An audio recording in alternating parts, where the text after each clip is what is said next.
Nous devons nous fier à Dieu. Nous devons croire en lui. Sans la foi, il est impossible d'être agréable à Dieu. Ceux qui s'approchent de lui doivent croire, numéro 1, qu'il existe, et numéro 2, qu'il est le rémunérateur de ceux qui le cherchent avec diligence. Restez avec nous dans Jouissez de votre vie.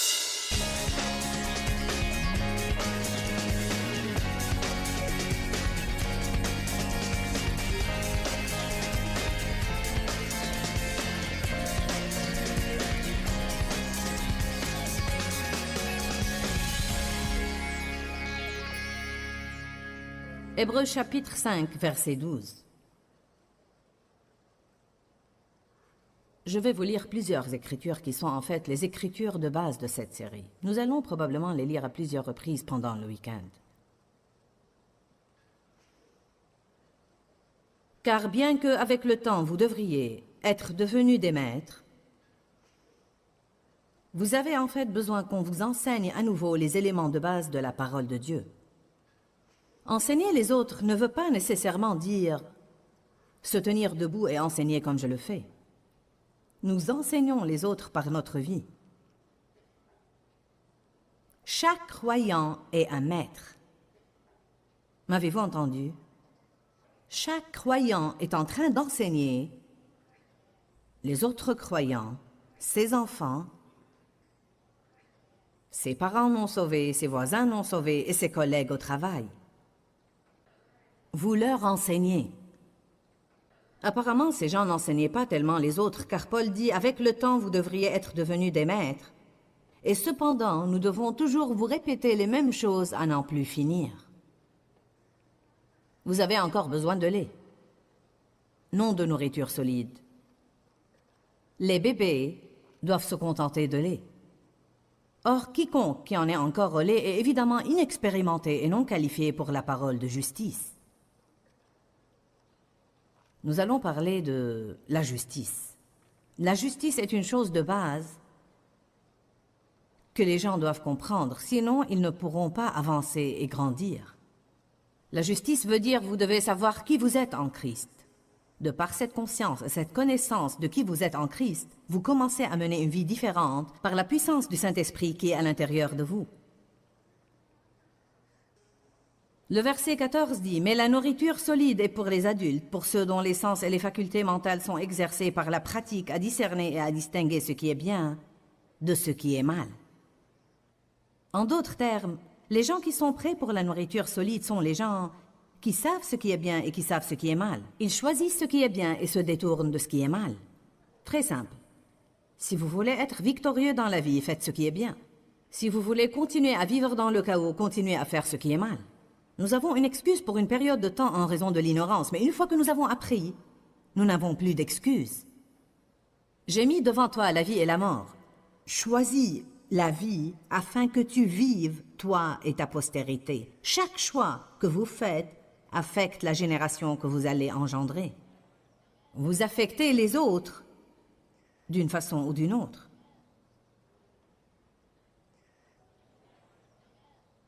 Chapitre 6, verset 1. Ainsi donc avançons et dépassons l'étape élémentaire de l'enseignement et des doctrines du Christ et tendons régulièrement à l'exhaustivité et la perfection inhérente à la maturité spirituelle. Ne posons pas de nouveau le fondement, dit tous fondement, du repentir, du renoncement aux œuvres mortes et de la foi. Il dit, la foi est une chose de base que nous devons absolument comprendre. Mettre notre foi en Dieu devient la base à partir de laquelle nous vivons notre vie. Tout ce que nous faisons, nous le faisons par la foi. C'est incroyable ce que nous pouvons dériver et ne plus aborder la vie avec une attitude de foi. Nous nous laissons entraîner vers l'incroyance en étant négatifs, en nous souciant de toutes sortes de trucs, en parlant toujours de problèmes. Cet après-midi, j'ai passé 1 heure, peut-être 1 heure et demie, à méditer sur des écritures sur la foi pendant que je m'apprêtais à venir à la réunion. C'est incroyable ce que ça a augmenté ma foi. La chose à laquelle vous pensez devient la chose importante pour vous. Nous créons nos propres problèmes. Le diable nous donne un problème et nous l'aidons à le transformer en un cauchemar En y pensant et en parlant, en y pensant et en parlant, en y pensant et en parlant, en y pensant et en parlant, en y pensant et en parlant, en y pensant et en parlant, en y pensant et en parlant. Puis nous poussons les autres à en parler et à y penser, à en parler et à y penser. Nous poussons les autres à convenir avec nous que nous avons cet énorme désastre qui ne pourra pas être surmonté. Il dit la foi est une chose fondamentale. Méditez sur ça. Sans la foi, il est impossible d'être agréable à Dieu. Nous nous faisons du souci au sujet de plaire à Dieu. Nous autres chrétiens voulons plaire à Dieu. Nous prenons toujours notre température spirituelle pour voir où nous en sommes. Comment est ma vie de prière? Comment est mon étude de la Bible? Quelle est la température de ma conduite? Comment vais-je aujourd'hui? Est-ce que Dieu est fâché contre moi? Est-ce que tout va bien? La Bible dit vraiment, vous devez marcher par la foi. Les disciples ont demandé à Jésus, quel est le travail que tu exiges de nous? Il leur a dit, voilà le travail que Dieu exige de vous, que vous croyez. Jésus a dit à Marie et à Marthe, ne vous ai-je pas dit que si seulement vous vouliez croire? C'est incroyable ce que vous pourriez aller loin si vous oubliez quelques autres trucs pour vous concentrer sur rester dans la foi. Simplement croire Dieu, simplement croire Dieu. Je crois que ça marcherait bien. Je crois que tout ira bien. Dieu va s'en occuper. Dieu va me rendre capable.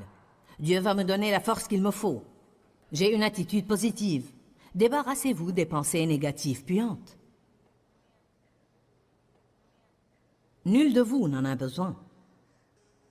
Au cas où vous l'auriez oublié, la foi est une chose fondamentale. Nous n'avons absolument pas besoin d'avoir toujours des séminaires sur la foi. M'avez-vous entendu? Nous devons avancer.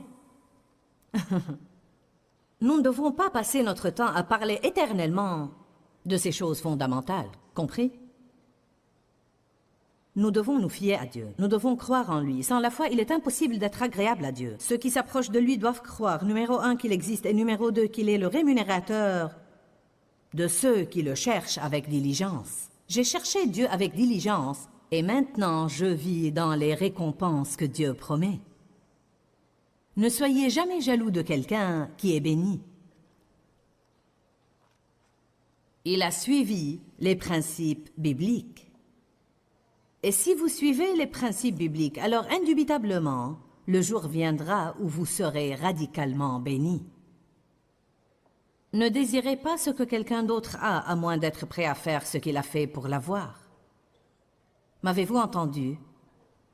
Ne traînez pas sans rien faire, sauf jalouser et critiquer quelqu'un qui a quelque chose. Trouvez ce qu'il a fait pour l'avoir.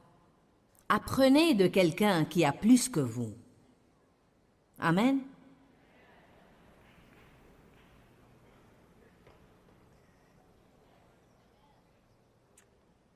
Dans Romains 14, la Bible dit « Tout ce qui n'est pas de la foi est péché ». Nous sommes sauvés par la grâce. Nous sommes remplis de l'Esprit par la foi. Nous recevons la grâce de Dieu par la foi. Foi, foi, foi, foi, foi. Il dit que c'est une chose de base. Avec des enseignements sur la purification, l'imposition des mains. Savez-vous combien de chrétiens ne croient même pas à ou ne comprennent pas l'imposition des mains? Paul dit que c'est une doctrine de base et que tout le monde doit la comprendre et en prendre conscience. Je suis allé à l'église pendant des années et personne ne m'a parlé de l'imposition des mains. D'ailleurs, je n'ai jamais entendu grand-chose sur la foi. J'aime vraiment ça. Le repentir est une chose fondamentale. En voilà une qui est bonne. Le renoncement aux œuvres mortes. J'ai un bon message sur ça. Qui sait ce que sont les œuvres mortes? C'est notre effort en essayant de faire le travail de Dieu. Ce sont toutes les choses que nous faisons et faisons qui créent la frustration et les conflits et qui ne rapportent rien. C'est quand nous essayons de résoudre nos problèmes pour les voir ensuite empirer.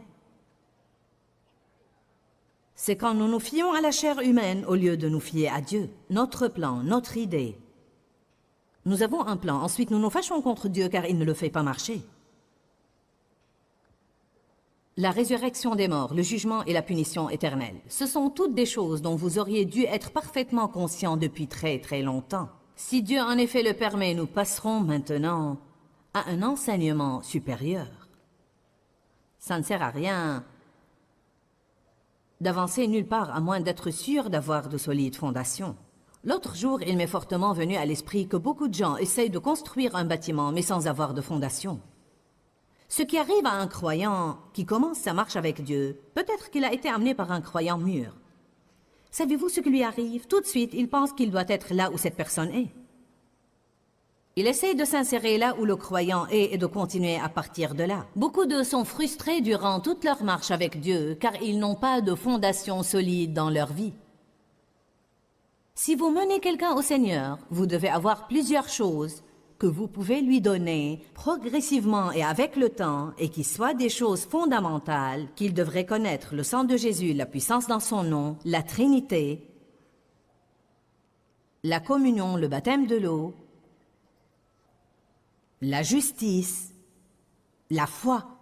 Se fier à Dieu est une chose fondamentale. Si nous ne nous fions pas à Dieu, comment pouvoir continuer?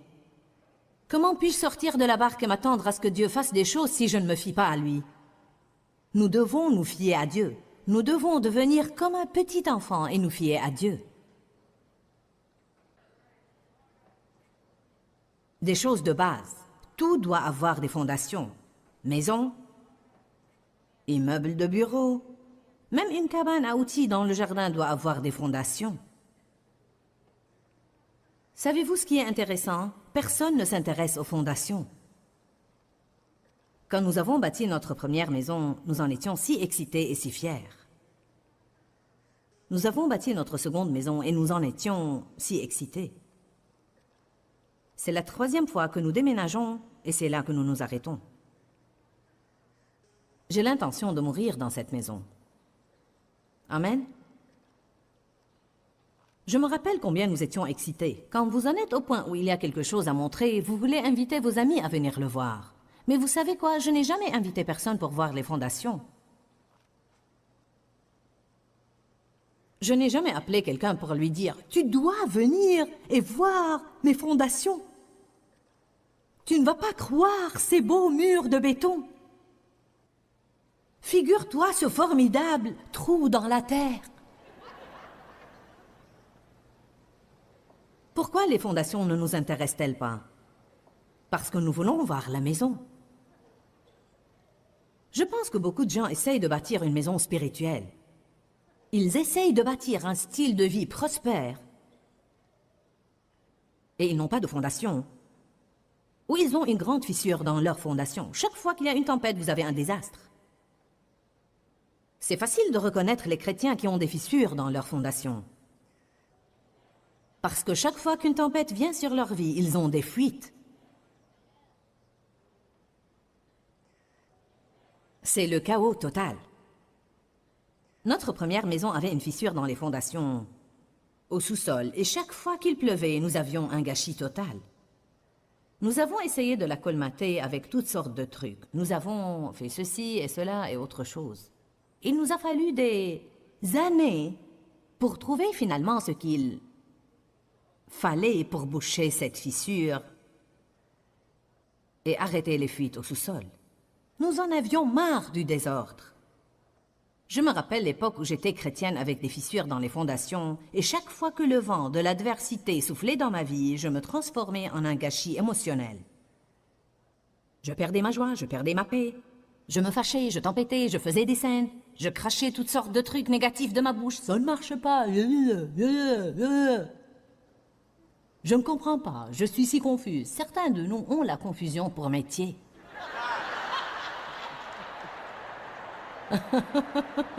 Comment vas-tu aujourd'hui, confus? J'étais confus hier et je serai confus demain. Savez-vous pourquoi nous devenons confus? Parce que nous ne marchons pas par cette simple foi. Nous essayons toujours de comprendre quelque chose. Bonjour. N'en avez-vous pas assez d'être malheureux?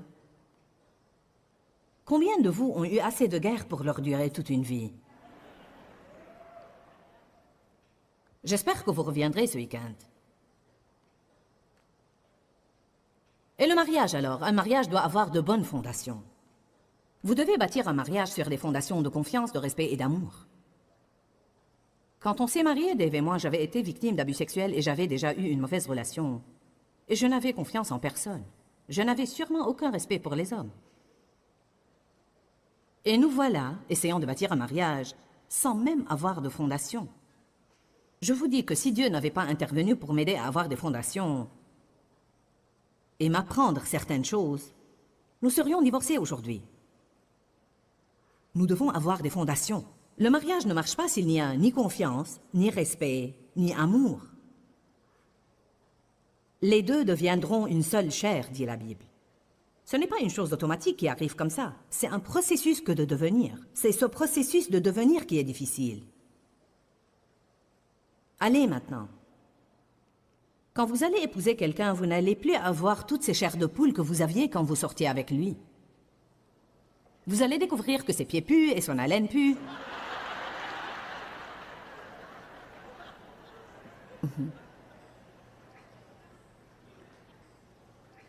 Il vaut mieux que je m'arrête là.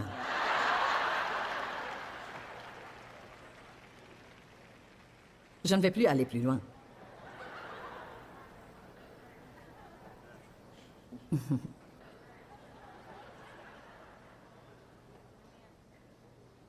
Une église a besoin de fondations solides. Tant d'églises sont bâties sur de mauvais motifs. Quelqu'un fait scission d'une église et quitte de façon incorrecte. Si vous quittez un endroit de façon incorrecte, vous allez commencer dans le nouvel endroit de façon incorrecte. Vous m'entendez? Je suis contente d'avoir écouté Dieu, car depuis des années, j'étais dans une église charismatique. Et il ne croyait pas que les femmes devaient faire ce que je faisais. Et tout est devenu très embrouillé. Il y avait beaucoup de commérages à notre sujet et beaucoup de corrections à notre égard qui n'étaient même pas justifiées. Je faisais des choses comme distribuer des traités dans la rue, et quelqu'un me disait que je ne devais pas le faire. Et j'aimais Dieu, et j'essayais de servir Dieu et faire ce que je sentais être bien. Et Dieu m'avait appelé à enseigner, et je conduisais une étude biblique. Et le pasteur a regardé mon mari un jour et lui a dit « C'est toi qui devrais enseigner cette étude biblique, pas ta femme. » Donc j'ai essayé de me taire, et Dave a essayé d'enseigner, et ça n'a pas marché. C'est incroyable, toutes les idées que les gens peuvent avoir pour vous et qui ne sont pas les idées de Dieu. Amen.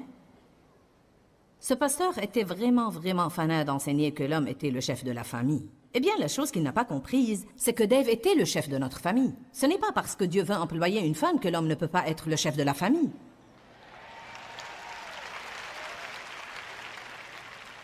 Je pense que l'homme qui empêche sa femme de servir Dieu et se sent toujours homme n'est qu'un mollasson et un faible.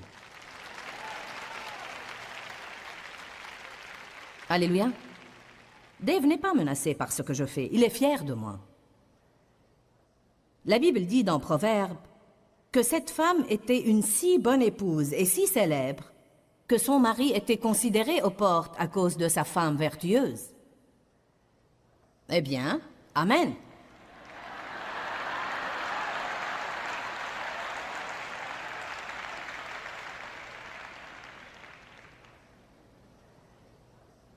Cette église-là a fini par être remplie de conflits. Savez-vous pourquoi? Parce que les pasteurs essayaient de gérer la vie de tout le monde.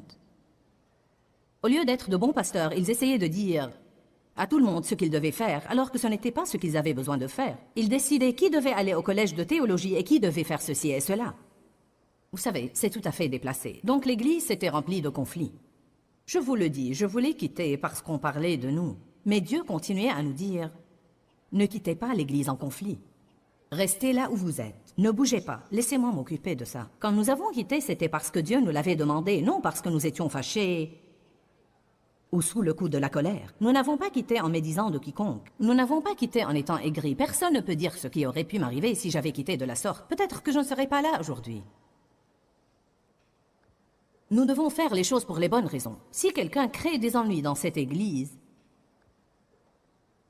et qu'il prend d'une façon incorrecte une centaine de personnes et descend la rue et démarre une autre église, cette église ne va jamais grandir car vous ne pouvez pas bâtir une église sur des fondations de conflit. Allez maintenant.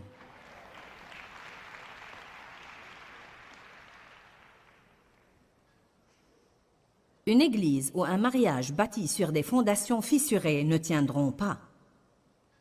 Un ministère bâti sur des fondations fissurées ne tiendra pas. Parfois, nous avons ce que j'appelle les ministères étoiles filantes. Ces personnes, et surtout parfois des personnes qui ont des dons... des dons qui attirent vraiment notre attention. Peut-être quelqu'un qui a une approche personnalisée avec les autres, ou peut-être quelqu'un qui a manifesté des miracles, ou quelqu'un qui a une certaine sorte de signe et de miracle qui est plus extraordinaire que ceux auxquels les gens sont habitués. Tout le monde peut s'attrouper autour de quelqu'un comme ça. Et... Puis tout à coup, vous savez, les gens exaltent cette personne et elle devient plus célèbre et plus célèbre et plus célèbre et plus célèbre et plus célèbre. J'ai vu ça se passer encore et encore et encore et encore. Ils n'ont pas des fondations suffisamment fortes pour soutenir un bâtiment de cette taille, je veux dire un ministère de cette taille. Et ils s'effondrent et tout cela devient un grand gâchis. Ils portent atteinte au nom du Christ. Les gens dans le corps du Christ sont blessés et personne ne comprend. Les gens me disaient parfois, « Nous n'avons jamais entendu parler de toi, d'où viens-tu » Je n'étais pas quelque part où quiconque savait où j'étais, mais j'étais là.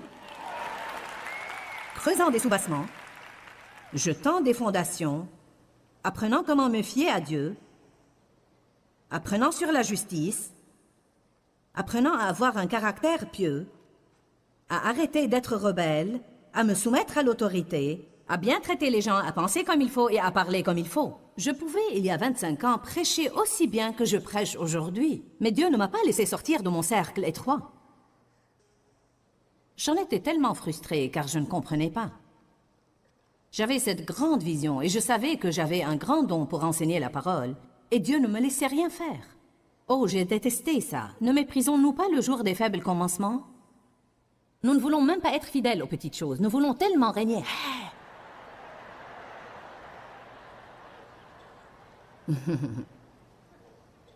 Je voulais écrire des lettres aux gens et leur dire comment j'ai été appelée afin qu'ils veuillent m'avoir dans leur église et tous ces trucs. Je ne suis arrivée à rien, nulle part.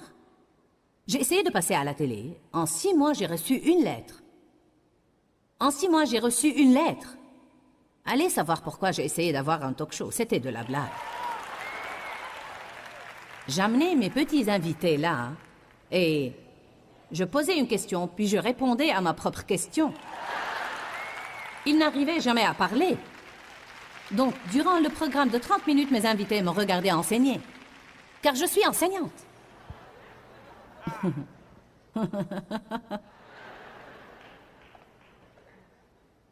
Certains de vous sont si nerveux parce que rien ne se passe dans leur vie. Je peux vous dire que Dieu creuse des fondations.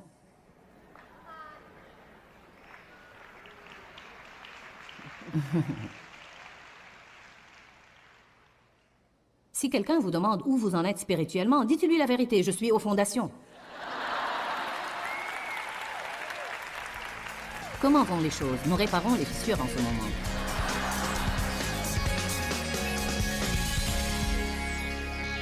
Je ne sais pas si vous avez jamais vécu dans une maison où il y a des fissures dans les fondations. Mais si c'est le cas, vous savez que quand il pleut, vous avez un désordre à nettoyer. Eh bien, vous savez, franchement, beaucoup de chrétiens sont comme ça. Ils ont une fissure dans leur fondation.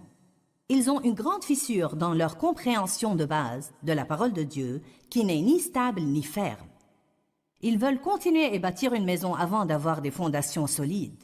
Peut-être qu'ils veulent un grand ministère ou la prospérité et pourtant ils n'ont pas corrigé certaines questions de base comme avoir une bonne attitude, pardonner à ceux qui vous font du mal, vraiment des questions de base qui sont fondamentales pour mener une vie chrétienne. Donc assurez-vous que vos fondations sont stables avant d'aller courir après une autre grande chose que vous voulez que Dieu fasse pour vous. Si vous avez des fondations solides, Dieu peut vous bénir plus que vous ne l'auriez jamais espéré. Quand, Seigneur, quand? Dans ce livret, Joyce Meyer vous apprend à faire confiance au temps de Dieu.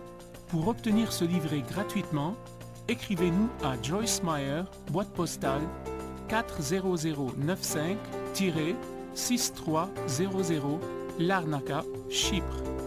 Ou bien visitez notre site web www.joycemeyerme.org/fr.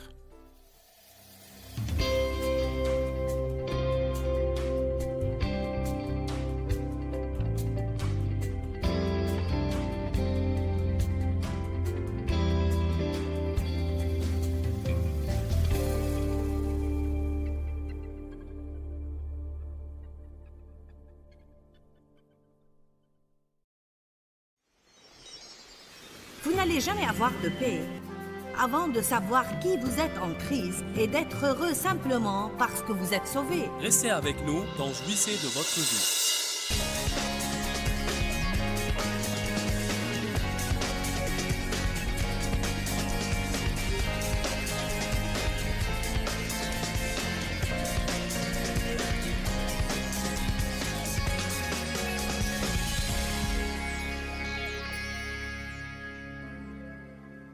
Certains ont des fissures dans leur fondation en ce qui concerne leur vie familiale. Vous n'avez pas une bonne relation avec vos enfants, vous n'avez pas une bonne relation avec votre conjoint, vous n'avez pas une bonne relation avec les gens qui vous accompagnent à l'église. Certains sont venus à cette réunion avec quelqu'un contre qui ils sont fâchés.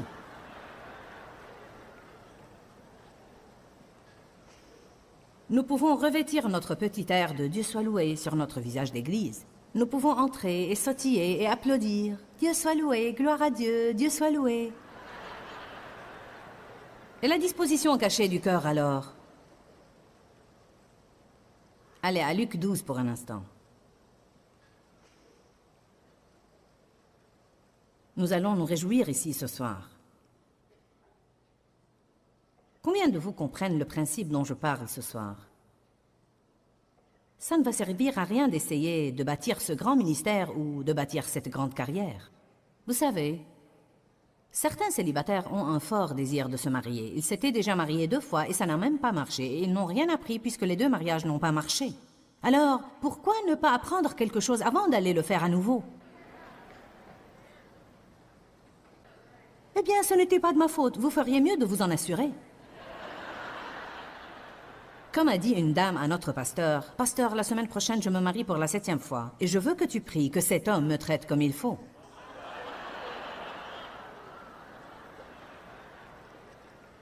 Il lui a dit, « As-tu jamais remarqué qu'il n'y a eu qu'un dénominateur commun dans ces 7 mariages? Et que c'était toi? »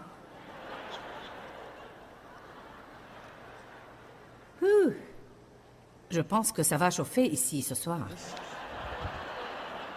Je sens le Saint-Esprit. Luc 12. Je ne sais pas ce que nous croyons cacher et à qui nous croyons cacher les choses. Mais tôt ou tard, la vérité sera au grand jour. Si vous avez un désastre à la maison, peu importe combien vous avez l'air spirituel dimanche matin, tôt ou tard, on va le savoir. Amen?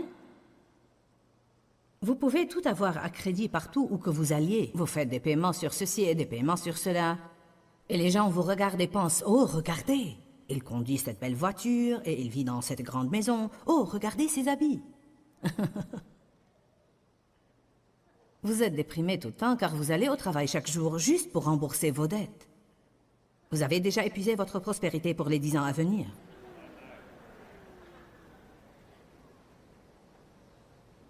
Tôt ou tard, ça va vous rattraper.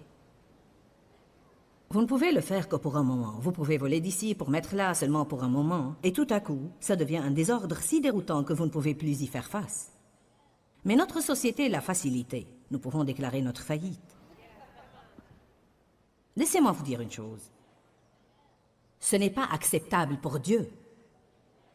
Je n'essaye pas de vous condamner là. Ce n'est pas mon rôle ici ce soir. Si vous voulez savoir la vérité, quand j'avais 18 ans, j'ai dû déclarer ma faillite car j'étais mariée à un type qui ne voulait payer aucune facture et à tout bout de champ, il se faisait facturer pour quelque chose. Quand nous avons finalement dû nous séparer, on me poursuivait pour tout ça, alors j'ai dû le faire pour me protéger. Il y a des moments où vous êtes obligé de le faire, mais pas exagérément comme ça se fait aujourd'hui. Êtes-vous d'accord? Il y a des moments où les gens sont obligés de divorcer, mais pas exagérément comme ça se fait aujourd'hui. C'est très courant de nos jours, même pour des gens dans des ministères à plein temps. et des ministères célèbres d'obtenir des divorces. Et l'Église l'accepte de plus en plus en plus. Je vous le dis en ce moment, c'est une grande erreur.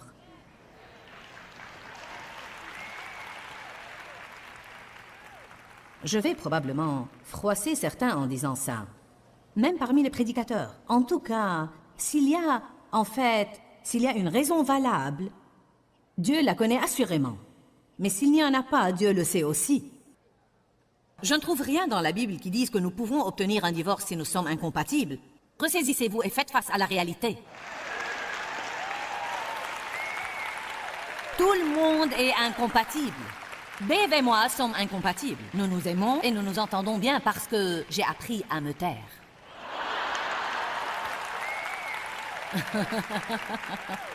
Maintenant, nous sommes compatibles. Randy, Roberta, Dave et moi étions au déjeuner aujourd'hui. Randy et Roberta ont commencé à parler de l'hôtel où nous avons logé l'année passée. Roberta a dit cet hôtel et Randy a dit non, c'est l'autre. Roberta a dit non, cet hôtel et Randy a dit non, c'est l'autre. J'ai dit, Roberta, les hommes ont toujours raison.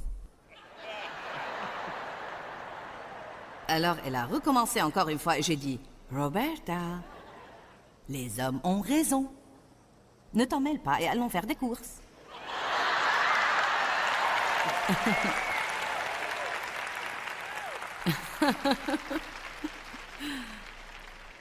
Maintenant, comprenez-moi bien, si je sais qu'une chose est fausse, je prends position. Mais nous nous disputons pour des trucs qui n'ont aucune importance. Où se situe une chose? Qu'importe dans quel hôtel j'ai logé l'année passée. Je ne me rappelle même plus dans quel hôtel j'ai logé. Je ne suis même pas sûre que je suis au bon hôtel cette année.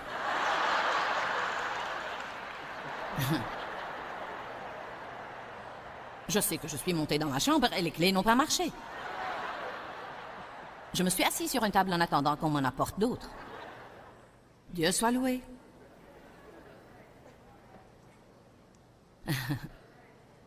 Luc 12, versets 1 à 3.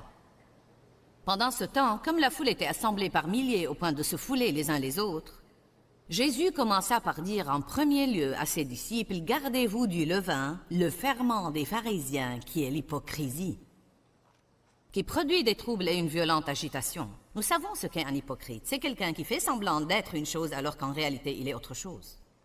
Alors, à quoi ça sert à cette grande maison de tenir debout et de faire semblant d'être belle si elle n'a pas de fondation? Parce que si toutes les planches s'appuyaient les unes sur les autres avec la première personne qui s'approcherait et essayerait d'ouvrir la porte, tout cela tomberait en ruine. Je vous le dis, il y a beaucoup de choses qui paraissent belles de l'extérieur. Elles sont tape à l'œil, mais si vous faites un petit peu de pression sur elles, elles vont s'effondrer. J'ai commencé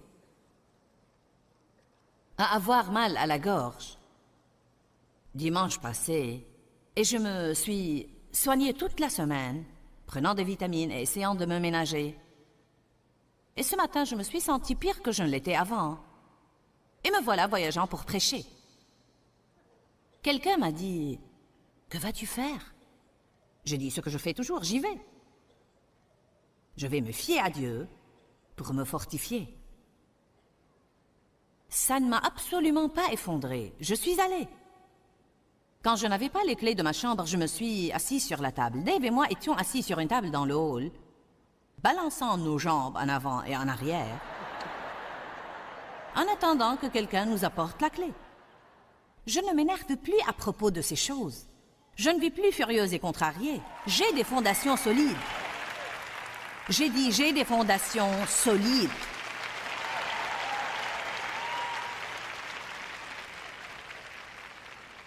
Verset 2. Rien n'est soigneusement voilé qui ne sera dévoilé, ou secret qui ne sera connu. Tout ce que vous avez dit dans les ténèbres sera entendu et écouté dans la lumière, et ce que vous avez dit à l'oreille des gens et dans les chambres sera prêché sur les toits.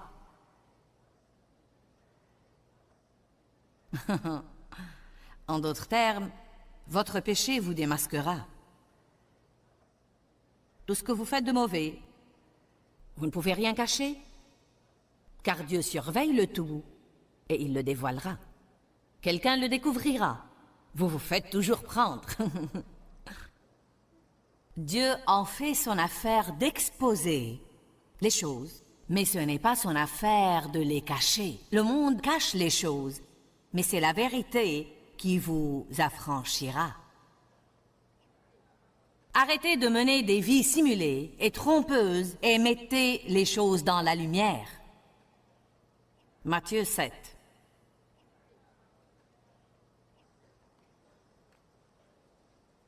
Examinez vos fondations. Je vous défie de prendre environ une semaine et d'examiner vos fondations pour les fuites. Matthieu 7, 21. Il ne suffit pas de me dire « Seigneur, Seigneur » pour entrer dans le royaume des cieux. Mais il faut faire la volonté de mon Père qui est aux cieux. Plusieurs me diront en ce jour-là « Seigneur, Seigneur, n'avons-nous pas prophétisé par ton nom et chassé des démons par ton nom et fait beaucoup de grands miracles par ton nom ?» Alors je leur dirai ouvertement « Je ne vous ai jamais connu. » N'est-ce pas incroyable que quelqu'un puisse même faire de grands miracles en son nom et il dit « Je ne vous ai pas connu. » Jamais connu. Ce n'est pas à toutes vos œuvres que Dieu s'intéresse tellement, c'est à l'attitude du cœur derrière elles. Si nos œuvres n'ont pas une bonne attitude du cœur derrière elles, alors elles puent aux narines de Dieu. L'attitude du cœur, c'est les fondations. Je peux vous offrir un cadeau, mais si je vous l'offre pour vous porter à mes mains, alors mes fondations pour vous l'avoir offert sont mauvaises, et ça ne va jamais être une bénédiction. Ainsi, tout homme qui entend ces paroles que je dis et les met en pratique sera semblable à un homme avisé, prudent et sage qui a bâti sa maison sur le roc. Et la pluie est tombée et les vents ont soufflé et se sont jetés contre cette maison, mais elle n'est point tombée parce qu'elle était fondée sur le roc. Tout homme qui entend ces paroles et ne les met pas en pratique sera semblable à un homme stupide qui a bâti sa maison sur le sable. Et la pluie est tombée et les torrents sont venus et les vents ont soufflé et se sont abattus sur cette maison et elle est tombée. Et sa ruine a été grande et complète. Bâtir votre maison sur le sable équivaut à bâtir votre maison ou votre vie sur un système matérialiste. Nous devons bâtir sur les principes du royaume. Cherchez d'abord le royaume de Dieu et sa justice. Un principe de royaume, par exemple, est le pardon. Vous ne pouvez pas bâtir une relation et être tout le temps à moitié fâché des gens avec lesquels vous avez une relation et porter toutes ces petites offenses dans votre cœur. Car vous avez une fissure dans vos fondations. Je ne me fâche plus contre mon mari pour rien. Rien. J'ai vécu avec Dave pendant des années. Et bien que nous soyons côte à côte dans notre vie quotidienne et dans nos affaires, j'avais toujours eu toutes ces petites choses accumulées en moi. Les petits comptes. La Bible dit « La charité ne tient pas compte du mal qu'on lui fait ». Alors quand il me fâchait vraiment, je commençais à trouver tous ces trucs, les autres trucs. Eh bien, depuis 3 semaines quand tu as dit, et depuis 2 semaines, et la semaine passée, et je me rappelle le lendemain de notre mariage. Allez maintenant, je m'adresse à vous. Toutes ces amertumes, ces petits ressentiments, toutes ces petites offenses qui sont là-dedans. Combien y a-t-il de gens avec lesquels vous avez une relation alors que vous êtes toujours fâché contre eux car ils vous ont blessé? Ils vous ont déçu, ils ne vous ont pas offert ce que vous vouliez pour Noël. Ils ont oublié votre anniversaire, ils ne vous ont pas invité à la fête. Donc maintenant vous êtes « Dieu soit loué, je suis contente de te voir ». Oh, gloire à Dieu, vraiment. Je suis si content que vous ayez cette nouvelle maison. Puis vous allez déjeuner avec quelqu'un. Je ne peux pas le supporter, je ne pense pas qu'il aurait dû... Oh, le Seigneur soit loué, je suis contente de te revoir. Personnellement, je ne peux pas supporter ces trucs. Je dois avoir des choses réelles autour de moi. Combien de vous aiment les choses réelles? Jésus est le roc. Et nous devons bâtir sur ces principes. Vous savez, Jésus a dit « Je suis le chemin, suivez-le ». Il voulait dire « J'ai une manière de faire les choses, et si vous faites les choses à ma manière, votre vie sera bénie ». Nous n'allons pas avoir les bénédictions du royaume et faire les choses à la manière du monde. Nous n'allons pas avoir les bénédictions du royaume et rester fâchés contre tout le monde quand la Bible dit clairement que nous devons marcher dans la paix.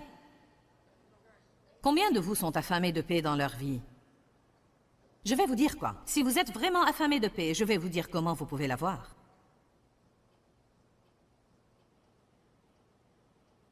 Allez à Ésaïe 2. Ne vous hâtez pas tellement de bâtir un bâtiment. Consolidez vos fondations. Qu'importe si ça prend les premiers 5 ou même 10 ans dans votre démarche chrétienne pour avoir de solides fondations. Je vous dis, mes chers, si vous avez des fondations solides, à ce moment-là, Dieu peut bâtir une maison.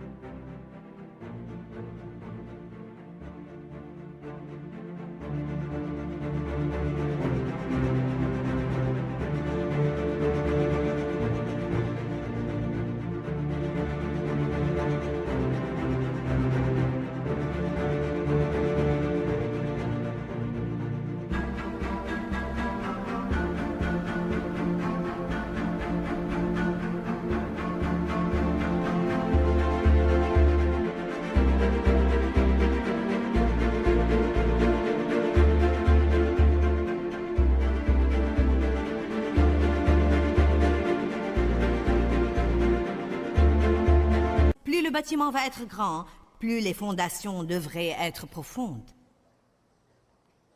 J'ai dit, plus le bâtiment va être grand, plus les fondations devraient être profondes.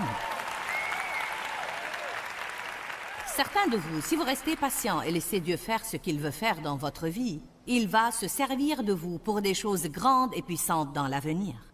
Si vous voulez vous hâter et ne pas laisser Dieu bâtir des fondations solides dans votre vie, car vous voulez commencer à bâtir. Je dois bâtir la maison. Décorons la maison. Allez, je veux décorer la maison. Nous avons beaucoup de chrétiens décorés sans fondation. Ils ont des fuites. Ésaïe 2, 22. Cessez de vous confier en l'homme faible et mortel dans les narines duquel il n'y a qu'un souffle. Nous devons nous fier à Dieu. Quitter les gens des yeux. Eh bien, tu m'as déçu. Eh bien, surmonte cela.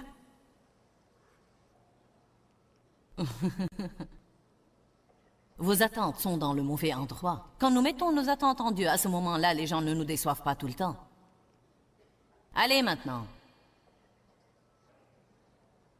Car voyez, le Seigneur, l'Éternel des armées, va ôter de Jérusalem et de Juda tout appui et toute ressource. La Bible amplifiée dit toutes sortes de supports. Toutes sortes de supports. Toutes sortes de supports. Les petits bébés chrétiens ont un support. Ils ont toujours tous leurs amis chrétiens plus mûrs qui prient pour eux et trouvent leurs écritures à leur place. Et leur changent les couches quand ils font des gâchis. Qui sait de quoi je parle? Nous avons un support par-ci, un support par-là. Je manquais tellement d'assurance. Dieu m'a donné un support pour une période de temps car j'avais besoin de n'importe quoi pour me sentir bien dans ma peau. Pour une période de temps, Dieu m'a donné des choses extérieures pour que je me sente bien dans ma peau. J'avais un bon poste à l'église, mon nom sur une place de stationnement. Mon Dieu, ce que nous aimons voir nos noms sur les choses. Oh, ça nous fait sentir vraiment important si nous avons nos noms sur quelque chose. J'avais mon nom sur la porte de mon bureau, j'avais mon nom sur mon bureau, j'avais mon nom sur un siège au premier rang. J'avais mon nom sur une place de stationnement dans le parking.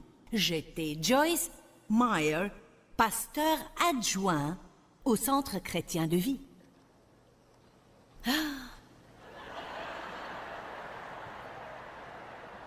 Vous savez, je ne savais même pas que tous ces trucs m'avaient étayé. Je ne savais pas que mon mérite et ma valeur étaient rattachés à ce poste. Je ne savais pas qui j'étais en Christ. J'étais rattaché à mon titre.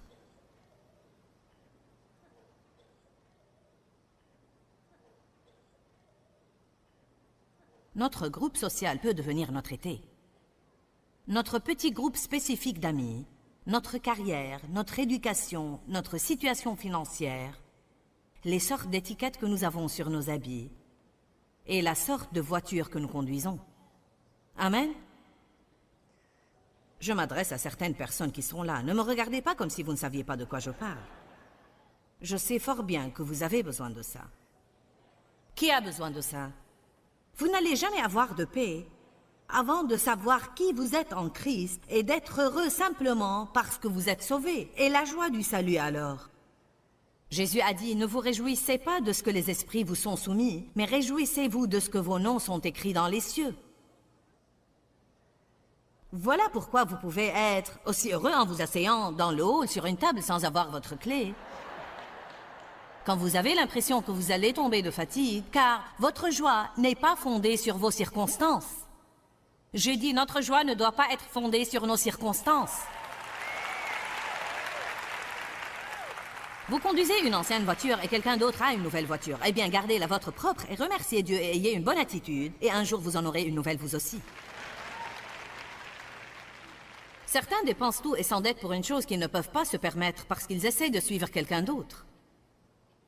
Ne vous endettez pas pour suivre quelqu'un d'autre. Soyez ce que vous êtes. Vivez à votre propre niveau. Jouissez de la vie que vous avez. Arrêtez de vous comparer à quelqu'un d'autre et de rivaliser avec quelqu'un d'autre. Soyez simplement vous. Dieu est venu et a enlevé cet été d'en dessous de moi. Il m'a dit, j'ai fini avec toi ici. Va vers le nord, le sud, l'est et l'ouest. Pour longtemps, mon ministère a chuté car avant, chaque semaine, j'enseignais à des centaines. Dans cette église, les jeudis matins, dans une réunion de dames, j'avais 400 à 600 personnes. Ce n'était pas mal. Je donnais aussi tout l'enseignement quand le pasteur n'était pas là, sauf s'il avait un visiteur de l'extérieur. 2000 personnes. J'étais habituée à de grandes foules.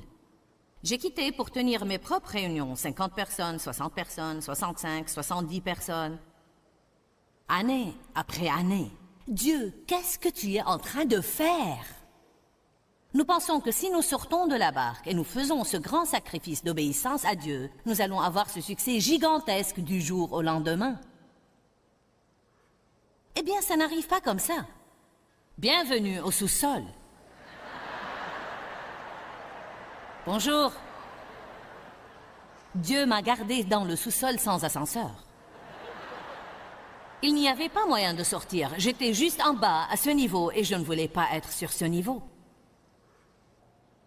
Dieu a enlevé les étés d'en dessous de moi. Je ne savais plus qui j'étais. Je n'avais plus ce titre. Maintenant, quand j'allais à l'église...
Je devais chercher une place pour me garer comme les autres.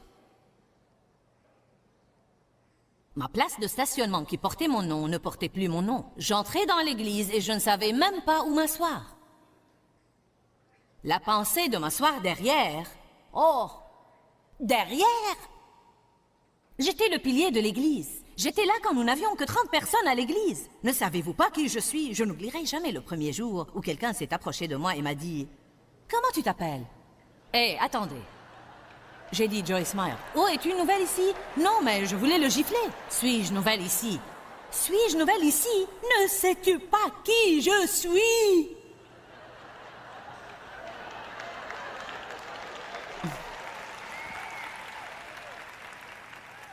Je suis importante. Quelqu'un devrait comprendre que je suis importante.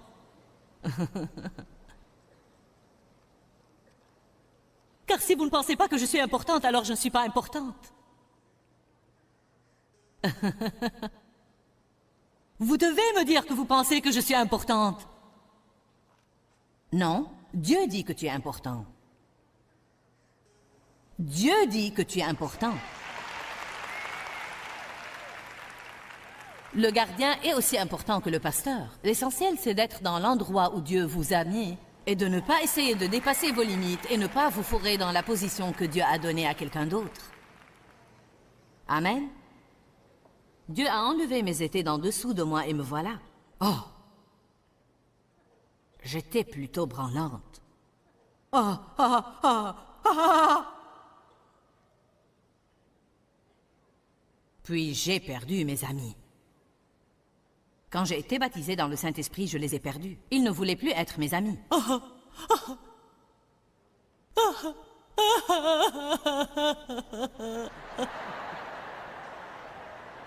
Savez-vous pourquoi je suis toujours là? Parce que Dieu n'enlève pas ses étés d'en dessous de vous avant que vous ayez quelques racines.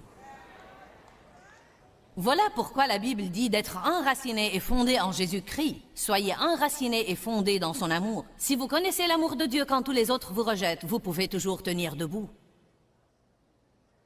Si vous connaissez l'amour de Dieu et vous savez que Dieu s'occupera de vous, vous pouvez perdre la position que vous aviez là. On peut se moquer de vous parce que vous êtes chrétien. On peut rire de vous parce que vous portez la Bible. Mais tout ira bien, car vous savez qui vous êtes en Christ. Je suis un enfant de Dieu. Un enfant du roi. Pauvre idiot de vous. Je marche dans les principes du royaume. Seulement, attendez voir, je vais prospérer et avoir bonne santé. Et tout ce que je touche va prospérer et réussir. Je suis la tête et non la queue, en haut et non en bas. J'ai une robe de justice que vous ne pouvez même pas voir.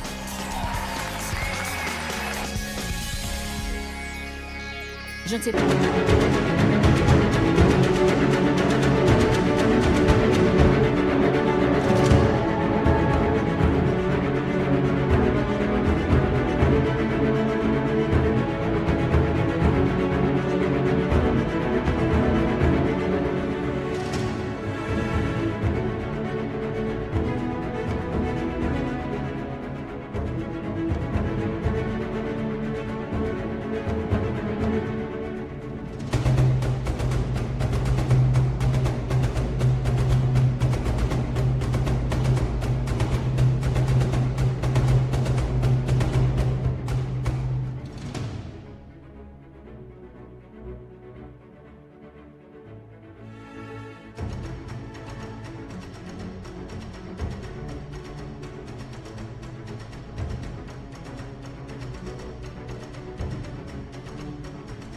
Pas si vous avez jamais vécu dans une maison où il y a des fissures dans les fondations. Mais si c'est le cas, vous savez que quand il pleut, vous avez un désordre à nettoyer. Eh bien, vous savez, franchement, beaucoup de chrétiens sont comme ça. Ils ont une fissure dans leur fondation. Ils ont une grande fissure dans leur compréhension de base de la parole de Dieu, qui n'est ni stable ni ferme. Ils veulent continuer et bâtir une maison avant d'avoir des fondations solides. Peut-être qu'ils veulent un grand ministère ou la prospérité, et pourtant ils n'ont pas corrigé certaines questions de base comme avoir une bonne attitude, pardonner à ceux qui vous font du mal, vraiment des questions de base qui sont fondamentales pour mener une vie chrétienne. Donc assurez-vous que vos fondations sont stables avant d'aller courir après une autre grande chose que vous voulez que Dieu fasse pour vous. Si vous avez des fondations solides, Dieu peut vous bénir plus que vous ne l'auriez jamais espéré. Quand, Seigneur, quand? Dans ce livret, Joyce Meyer vous apprend à faire confiance au temps de Dieu. Pour obtenir ce livret gratuitement, écrivez-nous à Joyce Meyer, boîte postale 40095-6300, Larnaca, Chypre. Ou bien visitez notre site web www.joycemeyer.org/fr.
phương trời vẫn nhớ tới quê hương. Người về đây thăm làng Trù quê mẹ và làng Sen quê cha, xúc động bồi hồi người rơi giọt lệ, thương mái nhà tranh thương đất mẹ nghèo, đi suốt cuộc đời mới được thăm.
Thank